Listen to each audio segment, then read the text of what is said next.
The Rising of the Shield Hero, a new anime that has received quite a bit of backlash recently, but why?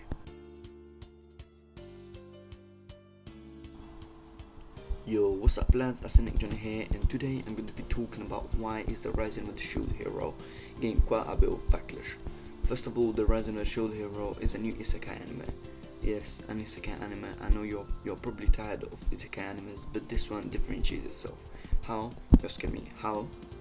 Well, you can find demi-humans in this anime, but not like the ones you find in that garbage called the ReZero, like this, but actual demi-humans like this. Now that I convinced you to watch it, even though you're already probably watching it, or you wouldn't be on this video, let's talk about the reason this anime is getting such backlash. And the reason is that a false sexual accusation is part of the story.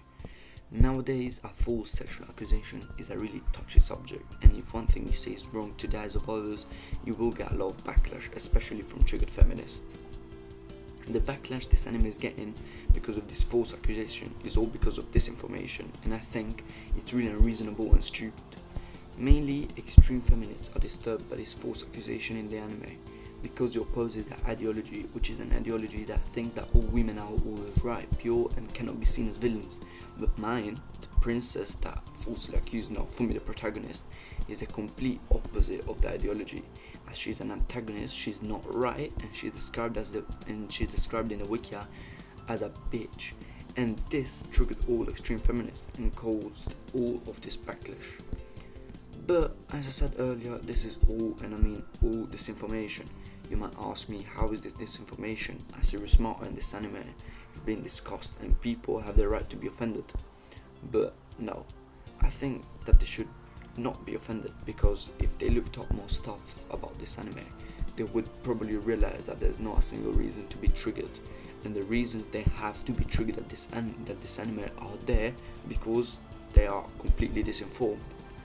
This anime is based from a light novel which is written by Aneko Usagi, a woman, meaning that if it's written by a woman, there should not be any trace of criticism towards other women, and even less trace of her accusing her own sex of creating false sexual accusations against men, which is the main reason extreme feminists are triggered at this anime. But if the fact that the light novel was written by a woman does not satisfy you enough, and you think that the backlash this anime is getting is right, well, the light novels were started in 2012.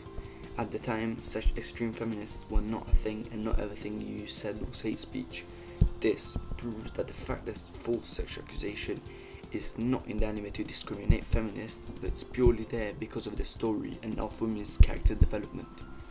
The false sexual accusation is extremely important for the story, as it completely changes Naofumi, directly affecting the story, turning into a more dark fantasy type anime, sometimes to an extreme extent that makes the story edgy.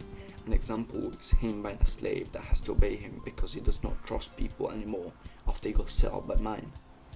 The fact that Mine keeps being a bitch, as described in Wikia, by pulling cheap tricks on Naofumi causes him to have a mental breakdown, activating the Curse Shield. A thing that we won't know much about if we're only following the anime, so I won't spoil, but the Curse Shield is activated only when Naofumi is being put under pressure, which shows that the false accusation and other factors are only in the story because of the story and character development. So this is all I have to say about this situation surrounding the Rising of the Shield Hero. Let me know your opinions in the comment section, like the video, and if you enjoyed, I'll catch you in a bit.